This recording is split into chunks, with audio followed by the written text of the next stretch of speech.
ఉండేదెవరు పోయేదెవరు? ఎమ్మెల్సీల విషయంలో బీఆర్ఎస్ కు టెన్షన్. నిధులు పదవుల కోసం పార్టీ మారతారనే డౌట్. నిలువరించడం కష్టమేననే ఆందోళన. కాంగ్రెస్ ఆపరేషన్ తో గులాబీ పార్టీ అలర్ట్. ఎమ్మెల్సీల సన్నిహితుల నుంచి ఆరా. 29 మందిలో ఎందరు మిగులుతారంటూ సందేహాలు. సార్ ఏం చేస్తాం సార్, మీరు ఎట్లనైతే చేసిండ్రో కాంగ్రెస్ వాళ్ళు కూడా గట్లనే చేయాలని డిసైడ్ అయిపోయిండు. సో అప్పుడు మీరు అట్లా చేయకుంటే ఇప్పుడు వీళ్ళు కూడా ఇట్లా చేసేవాళ్ళు కాదేమో బహుశా. బట్ అందరికీ తెలుసు ఇది రాజ్యాంగ విరుద్ధం అని అందరికీ తెలుసు. కానీ ఎవ్వరు కూడా దాని గురించి మాట్లాడరు, ఎవ్వరు కూడా ఏమి దాని గురించి చెప్పరు. సో డెఫినెట్గా ఇప్పుడు బీఆర్ఎస్ మొన్న ఎంపీ ఎలక్షన్స్లో కూడా 0 అయిపోయింది. సో దాని మీద కూడా 0 ఎందుకని చెప్పి మీరు ఎంక్వైరీలు చేస్తూ ఉన్నారట. సో 0 ఎందుకైందో మేము చెప్తాం. ఓకే, అది పక్కన పెడితే ముఖ్యంగా ఎమ్మెల్యేలే ఉంటలేడరా నాయన అంటే ఎమ్మెల్సీల సంగతి దేవుడు ఎరుగు. ఎమ్మెల్సీలు రాలేదనుకోండి, ఇప్పుడు అధికారం ఉంటేనే పైసలు వస్తాయని అందరికీ తెలుసు, అధికారం లేకపోతే 0 అవుతాం రా నాయన అని అందరికి తెలుసు. అరే కేసీఆర్ మాకు ఎమ్మెల్సీ ఇచ్చి నించోబెట్టిండు, మేము కౌన్సిల్ ఉన్నామన్న పాపపి తోడుకని ఉన్నదా?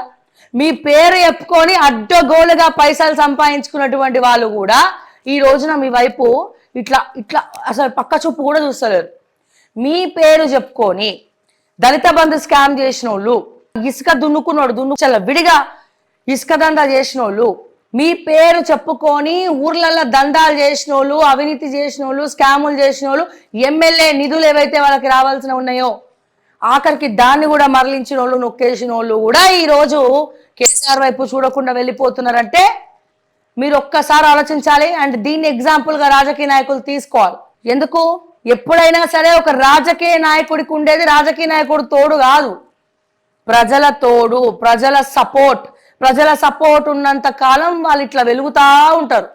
ఎప్పుడైతే ప్రజల సపోర్ట్ లేదనుకోండి కిందికి పడిపోతారు. ఒకటేసారి ఈ అమావాస్య చీకట్లు వచ్చినట్టు వస్తాయి. సో మీరు ఎప్పుడైనా సరే మీరు న్యాయం చేయాల్సింది లేకపోతే అవినీతి చేయాల్సింది అని చేసుకోడా, నీ ఇష్టం వచ్చినట్టు చేసుకో, మనదే కదా అధికారం ఉంది, దోచుకొని తిను అని చెప్పి మీరు చెప్పిండ్రు అనుకోండి కేసీఆర్ గారు, ప్రజలు వెక్స్ అయిపోయారు. అదే మీరు ప్రజల కోసం ఒక మంచి పని, 2 మంచి పనులు ఈ ఎమ్మెల్యేలు అవినీతి చేసినా సరే పిలిపించుకొని ఇంకోసారి నీ నియోజకవర్గంలో అవినీతి జరిగిందనుకో నీ సంగతి చెప్తా, సస్పెండ్ చేసి పడేస్తా అని చెప్పి కొద్దిగా వార్నింగ్ ఇచ్చి వాళ్ళని కంట్రోల్లో పెట్టుంటే ప్రజలు ఈ రోజున మిమ్మల్ని గుండెలో పెట్టుకుంటుండే, నెత్తిన కాదు. ఎన్నేళ్ళైనా కేసీఆర్ సీఎం ఉంటుండే, అది మీరు చేతులారా చేసుకున్నారు. ఇప్పుడు ఈ ఎమ్మెల్సీలు ఉండమంటే ఉంటారా సార్? ఉండమంటే ఉంటారా? ఒక్కనాడు నాడు కూడా మీరు అపాయింట్మెంట్ ఇవ్వకపోతుంది. అరే మంత్రులకే ఇవ్వలేదు, ఎమ్మెల్యేలకి ఏమి ఇస్తారు? ఎమ్మెల్యేలకి ఇవ్వలే, మంత్రులకి ఇవ్వలే, ఎమ్మెల్సీలకి ఇవ్వలే, కార్యకర్తలకి ఇవ్వలేదు, జిల్లా లీడర్లకు ఇవ్వలేదు. మాట్లాడితే ఆ జీవన్ రెడ్డి గారికి ఇస్తారు. ఆర్మూర్ జీవన్ రెడ్డి ఒకడు ఉన్నాడు, వాడికి ఇస్తారు. వాడు ఎందుకు వస్తాడేమో మీ ఇంట్లో అటెండర్ పని చేయనికి తప్ప దేనికి పనికిరాదు, అది వేరే విషయము. మరి ఇవన్నీ చేసుకుంటా వీళ్ళు ఏం చూసి ఉండాలి? ఇప్పుడు ఎట్లీస్ట్ ఉంటారా రాజకీయంలో? అరే కేసీఆర్ వల్లనే నేను పైకి వచ్చిన, కేసీఆర్ చేయబట్టే నేను ఎమ్మెల్సీ అయినా, కేసీఆర్ టికెట్ ఇవ్వబట్టే నేను ఎమ్మెల్యే అయినా, ఎమ్మెల్యే అయిన తర్వాత కేసీఆర్ సై అనబట్టే నేను ఇన్ని కోట్లు వెనకాల వేసుకున్నా. ఎవరికన్నా ఉన్నదా అండి? ఎవరికి లేదు. ఉంటుందా? పోనీ ఉండదు. సో మరి ఇక వాడు ఎందుకు ఉంటాడు సార్? ఉంటాడా సార్? వాడు అస్సలు ఉండడు. మీరు బతిమలాడి వేస్ట్. ఎందుకంటే అధికార దాహం ఎక్కువ, అధికార పార్టీ వైపు చూస్తారు. లేదా ఇక కాంగ్రెస్ వాళ్ళు చెప్తున్నారట, అరే మాకే పరిస్థితి బాగాలేదురా నాయన, నువ్వు మా పార్టీలోకి వచ్చి ఏం చేస్తావు? ఇప్పుడు కేంద్రం అధికారంలో ఉన్నది బీజేపీ కదా, నువ్వు అటు సైడ్ పో, బీజేపీ దిక్కుపో అని చెప్పి చెప్తా ఉన్నారట. అండ్ కాంగ్రెస్ నుండి 5 ఎంపీలు కూడా బీజేపీలోకి పోతున్నారు అన్న వార్తలు కూడా జోరుగా ప్రచారం జరుగుతూ ఉంది. మరి చూద్దాం ఈ 5 ఎంపీల్ని మరి కాంగ్రెస్ పార్టీ కాపాడుకుంటుందా? పోకుండా కాపాడుకోగలుగుతుందా? 5 ఎంపీలు మరి ఎవరై ఉండొచ్చు? ఆ ఎంపీలు గెలిచిందే 8 మంది. ఆ 8 మందిలో 5 వెళ్ళిపోతాము బీజేపీలోకి అని చెప్పి కంకణం కట్టుకురట. మరి ఎంపీ వెళ్ళిపోతే ఎంపీతో పాటు ఆ నియోజకవర్గంలో ఎమ్మెల్యేల పరిస్థితి ఏంది? ఇవన్నీ కూడా మరి ఆలోచించాల్సినటువంటి పరిస్థితి. సో డెఫినెట్ గా కౌన్సిల్లో మాత్రమే కాదు మీ పార్టీలో ఉన్నటువంటి ఎమ్మెల్యేలు చాలా మంది మంతనాలు జరుపుతూనే ఉన్నారు. గేట్లో పని చేయండి వస్తాం అని ఉల్టా వాళ్ళే అడుగుతా ఉన్నారు.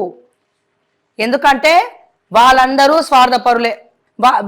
హోప్స్ పెట్టుకోకండి. ఆల్రెడీ 25 మంది ఎమ్మెల్యేలు లోక్సభ ఎన్నికల వరకు ఏమైనా చూద్దాం అట్లీస్ట్ 2-3 వస్తాయేమో అని చెప్పి. లోక్సభ ఎన్నికల్లో కూడా సెల్ఫ్ సూసైడ్ చేసుకుంది బీఆర్ఎస్. ఎందుకు? ఇక్కడ ఓటింగ్ శాతం చూస్తే, ఓట్ బ్యాంక్ అనేది ఓటింగ్ చూస్తే మీకు బీఆర్ఎస్ ఓట్లని బీజేపీకి పడ్డాయి. ఎందుకు బీఆర్ఎస్ ఓట్లని బీజేపీకి పడ్డాయి? లాస్ట్ మూమెంట్లో వదిలేసారు మొత్తం దాని సంగతి. కావాలనే బీజేపీకి పడేటట్టు చేసారు. మీరు ఫైట్ చేయాల్సినటువంటి వ్యక్తా, లేకపోతే కావాలనే ఒక సీట్ వచ్చినా 0 వచ్చినా ఏమొచ్చినా మీరు ఫైట్ లాస్ట్ మినిట్ వరకు ఫైట్ చేయాలి కదా. మీ వాళ్ళందరికి చెప్పేసిరు వద్దురానైనా లైట్ తీసుకోండి, క్యాడర్ ఓట్లని బీజేపీకి వేయండి అని. ఇప్పుడు మాట్లాడి ఏం లాభం, ఇప్పుడు బాధపడి ఏం లాభం? ఇదంతా అయిపోయిన తర్వాత మళ్ళీ దానికోసం చర్చలు. ఎందుకు 0 అయినాం మనం? 0 కాకుండా హీరో అవుతారా అవినీతి పరులను పక్కన పెట్టుకుంటే?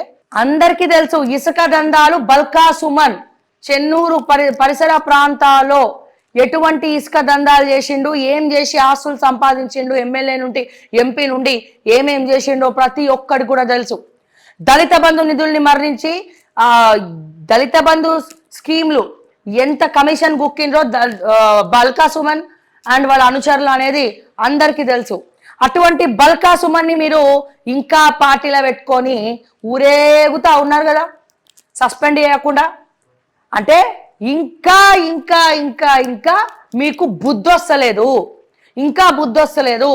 అవినీతి పరులను ఇంకా మీరు పక్కన పెట్టుకొని పాలు పోస్తా ఉన్నారు. లోక్సభ ఒక ఓడిపోయిన ఎమ్మెల్యే పోనీ ఒక మంచి పనులు చేసి ఓడిపోయిందంటే అతని మీద ప్రజలకు ప్రేమ ఉంటుంది. అన్ని లత్కోర్ పనులు చేసి ఓడిపోయినటువంటి బల్కా సుమన్ని మీరు సస్పెండ్ చేయలేదు.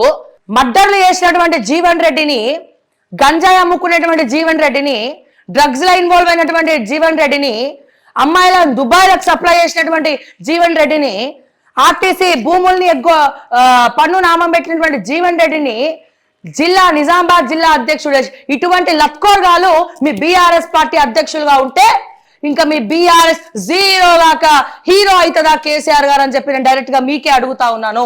అటువంటి వాళ్ళు ఎంపీ ఎలక్షన్స్ లో పోయి ఆర్మూరు ప్రజలారా మాకు ఓట్లేయండి అంటే వాళ్ళు వేస్తారు. మరి వచ్చి ఈయన ముఖం చూడడమే పాపపీత అనుకుంటారు ఆర్మూర్లో. ఆ జీవన్ రెడ్డి ముఖం చూడడమే పెద్ద పాపం రా నాయన. ఆ ముఖం చూసినోడు పోయి వెంటనే దేవుడికి దండం పెట్టుకుంటాడు, దేవుడా దేవుడా ప్లీజ్ దేవుడా మళ్ళీ ఇంకోసారి ఆయన మా ఇంటి ముందుకు వచ్చేటట్టు చేయకని చెప్పి. అట్లా ఉన్నారు జనాలు. ఓడిపోయినోడు అవినీతి పరుడు పోయి ఓట్లు అడిగితే వేస్తాడా అండి? 2-3 మంచి పనులు చేస్తారన్నా పోయి వేస్తారు ఓట్లు. ఏ మంచి పని చేసిండు? లారీతోటి గుద్ది చంపే ఇద్దరిని అన్నదమ్ముల్ని, ఒకరిని కోమాలకు పోయేటట్టు కొట్టే. ఆఖరికి మీ బీఆర్ఎస్ లో ఉన్నటువంటి ఇంకో లీడర్ భూమునే కబ్జా పెట్టినటువంటి తిమింగలం జీవన్ రెడ్డి పార్ట్నర్షిప్ తీసుకొని పార్ట్నర్ లేదు గీట్లనైనా ఆయనకు వచ్చే షేరు కూడా, ఆయన ఉండే భూములు పొలాలు కూడా జీవన్ రెడ్డి తీసుకుంటే మీ పార్టీలో ఉన్నటువంటి వ్యక్తి బయటికి వచ్చి ప్రెస్ మీట్ పెట్టి చెప్తే కూడా మీరు కాపాడలేరు. ఇక గిటువంటి లత్కోర్ బ్యాచ్ను పక్కన పెట్టుకొని తిరిగితే ఇక ప్రజలు మీకు నమ్మి ఓట్లేస్తారు. ఇక ఎందుకేనండి ఓట్లు? అవినీతి పరులను పక్కన పెట్టుకొని తిరుగుతుంటే ఓట్లు ఎందుకు వేస్తారు? లోక్సభలో కూడా మీరు ఇంకా అదే వేసారు కదా, అహంకారం దిగలేదు కదా. ఇంకా తెలంగాణ ప్రజలారా దయచేసి పేపర్ లీకేజ్ అయ్యింది, కొన్ని తప్పులు జరిగినాయి, మేము ఒప్పుకుంటాం, దయచేసి క్షమించండి అని ఒక్క మాట చెప్తే ప్రజలు మంచిగా కొన్ని ఓట్లు వేస్తుండే. ఇంకా అహంకారంతో యూట్యూబ్ ఛానల్ వల్లనే మేము ఓడిపోయినామంటారు, సిగ్గులు లేకుండా మాట్లాడుతూ ఉన్నారు. లేరా అసలు అవినీతి పరులు లేరా మీ పార్టీలలో?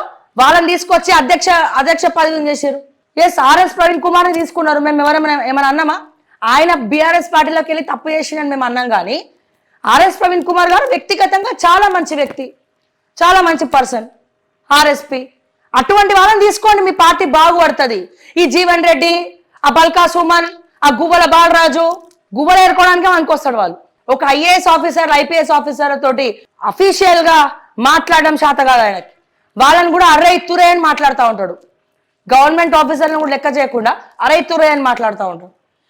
ఇంత జరిగినా మళ్ళీ మీరు వాళ్ళని పార్టీ అధ్యక్షుల్ని మార్చండి. ఫస్ట్ ఎవడైతే అవినీతి చేయకుండా, ఎవడైతే పార్టీ కోసం కట్టుబడి పనిచేసిండో, కష్టపడి పనిచేసిండో వాళ్ళని తీసుకొచ్చి అధ్యక్షుల్ని చేయండి. మీ బీఆర్ఎస్ పార్టీకే చెప్తా ఉన్నా. మళ్ళీ దీనికోసమో లీగల్ నోటీసులు పంపిస్తే ఏం చేయలేదు, చించవతల పడేస్తాం మేము, మాకేం సంబంధం లేదు. చెప్పేది మీ మంచికే. ఇక్కడైనా వింటే బాగుపడతారు, లేదా గట్లనే బావిలో దూకండి. ఫస్ట్ ఎవడెవడైతే అవినీతి పరులు ఉన్నారో వాళ్ళు మీ జిల్లా అధ్యక్షులుగా, మండల అధ్యక్షులుగా ఉన్నారో వాళ్ళని తీసి అవతల పడేయండి, లూప్ లైన్లకు వేయండి. సెకండ్ క్యాడర్ లీడర్స్ ఎవరైతే ఉన్నారో ఆ సెకండ్ క్యాడర్ లీడర్స్ అందరి మీద భుజాల మీద బాధ్యతలు పెట్టండి. నెక్స్ట్ పార్టీ అంతా మీదేరా, పని చేయండి, కష్టపడండి అని చెప్పి ఫస్ట్ ఆ పాత మొహాలు ఏవైతే జీవన్ రెడ్డి, గూల బాలరాజు, ఆ గాదారి కిషోరు, ఈ బల్కా సుమన్, ఇసుక దందాలు చేసిన బ్యాచ్లు, ఈ దళిత బంధు నొక్కేసినటువంటి మొహాలు, వీటన్నిటిని తీసి అవతల పడేసి కొత్త అధ్యక్షుల్ని పార్టీకి తీసుకురండి, పునరావృతం చేయండి. ఎట్లాగో పార్టీ పేరు మారుస్తలేరు కాబట్టి అధ్యక్షుల్ని మార్చండి, మంచి నాయకత్వంతో ముందుకు తీసుకెళ్ళండి. గ్రౌండ్ బాగుంటేనే మీరు అక్కడ ఏదైనా చేయగలుగుతారు. ఫస్ట్ ఈ అవినీతి పరులను అయితే మీరు చేయాల్సినటువంటి పని ఏంటంటే అధ్యక్షుల్ని మార్చడము. వాళ్ళు అట్లనే ఇంకా పార్టీ బాధ్యతలు పెట్టుకొని తిరిగిందంటే అంతే సంగతి, జీరో అయింది. మా ఎమ్మెల్సీలు పోతుండ్రు, మా ఎమ్మెల్యేలు పోతుండ్రు అంటే ఏం చేయలేం, వాళ్ళు పోతారు. మరి మీరేం చేయాలి? ఆర్ఎస్ ప్రవీణ్ కుమార్ మీ పార్టీలోకి వచ్చిర్రు, అదృష్టం బాగుండొచ్చిండో ఎట్లొచ్చిండో వచ్చాడు, మొత్తానికి మంచి వ్యక్తి. సరే ఈసారి ఓడిపోయినా 5 ఏళ్ళ తర్వాతనో ఇంకెప్పుడో కష్టపడుతూ జనాల మధ్యలో ఉంటే ఎవరైనా గెలవచ్చు, అవకాశాలు అందరికి వస్తూ ఉంటాయి. ఎవరినైతే కాదు చీ తూ అని చెప్పి నియోజకవర్గాలలో జిల్లాలలో మీ ఎమ్మెల్యేలు ఇన్సల్ట్ చేసిన వాళ్ళు, పార్టీ పట్టించుకున్న వాళ్ళు ఉన్నారో వాళ్ళని తీసుకురండి. అండ్ నిజంగా కార్యకర్తలని పట్టించుకునే పార్టీ ఏదైనా ఉంది అంటే అది బీజేపీ. అది ప్రూవ్ అయింది. సాదా సీదాగా ఉన్నటువంటి ఒక పార్టీ కార్యకర్త సెంట్రల్ మినిస్టర్ అయిండు, అధ్యక్షుడు అయిండు కిషన్ రెడ్డి గారు. ఫస్ట్ నుంచి కూడా బీజేపీలో ఉండి ఇప్పుడు ఉన్నటువంటి పదవులే మీకు చెప్తున్నాయి. ఒక కార్యకర్త నుంచి ఒక సెంట్రల్ మినిస్టర్ వరకు జర్నీ ఏంటి, మరి బీజేపీ కార్యకర్తలకు ఏ రకంగా అండగా ఉంటది అనేది ఇక్కడ క్లియర్ గా తెలియవచ్చు. ఇంకొక ఎగ్జాంపుల్, బండి సంజయ్ గారు ఒక సాదా సీదామైనటువంటి కరీంనగర్ లో ఒక కార్యకర్త, కార్పొరేటర్ గా గెలిచి తర్వాత పార్టీ అధ్యక్షులు అయ్యి మళ్ళా కార్పొరేషన్స్ జిహెచ్ఎంసీ పరిధిలో అన్ని కూడా గెలిపించుకొని మళ్ళా పార్టీ అధ్యక్షుడై దాని తర్వాత ఎంపీ అయి రెండోసారి 2 లక్షల పైగా మెజారిటీ గెలిపించుకొని మళ్ళా సెంట్రల్ మినిస్టర్ యూనియన్ మినిస్టర్ హోదాలా మళ్ళీ కరీంనగర్కి అడుగుపెట్టింది చూసిరని సాదా సీదామైనటువంటి కార్యకర్త. కార్యకర్తలు ఎప్పుడైతే అరుచుకుంటారో మీ పార్టీ ఆటోమేటిక్గా ముందరికి వెళ్తుంది.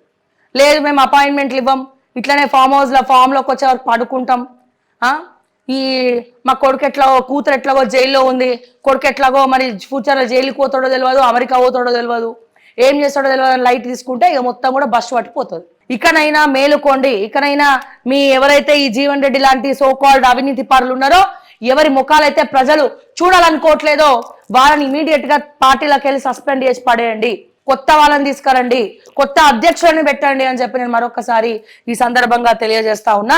ఎమ్మెల్సీలు మాత్రమే కాదు, మీ పార్టీ నుండి ఎమ్మెల్యేలు కూడా వెళ్ళిపోతున్నారు. అయితే అది కాంగ్రెస్ లకా బీజేపీలకా అనేది ఒక సస్పెన్సు. కాంగ్రెస్ లో ఉన్నటువంటి చాలా మంది కాంగ్రెస్ లకి రాకండి అని చెప్పి వాళ్ళే చెప్తున్నారట. అందుకని బీజేపీకి వెళ్ళండి బాగుంటది, సెంట్రల్ లో కూడా అదే ఉంది కదా అని చెప్పి చెప్తా ఉన్నారట. అందుకని బీఆర్ఎస్ నుండి కాంగ్రెస్ లకు వస్తారా బీజేపీలకు వస్తారా అనేది క్లారిటీ లేదు. బట్ మీ పార్టీలను అయితే ఉండద్దని డిసైడ్ అయ్యిండ్రు.